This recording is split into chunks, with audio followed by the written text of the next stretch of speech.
踏着晒，黃旗舉一隨時起步。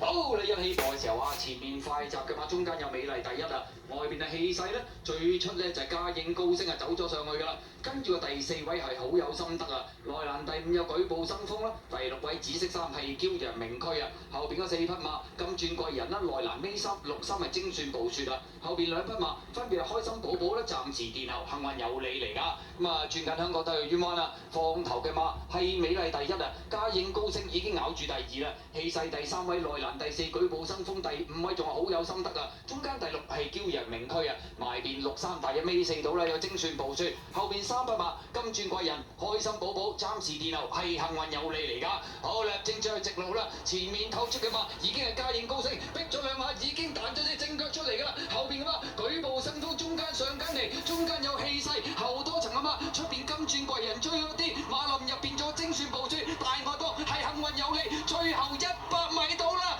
嘉應高升以一個相當超卓嘅姿態，神操咁翻嚟贏馬，跑第2名嘅馬舉步生風，第3名呢，驕陽明區金鑽貴人幸運有利，埋邊精算暴雪，幾隻馬相當接近啊！嘉應高升繼珠峰錦標凱旋而歸，為港爭光之後，翻到嚟香港第1場出賽就已經可以輕鬆贏馬，為下個月出戰國際賽打響個聲勢先。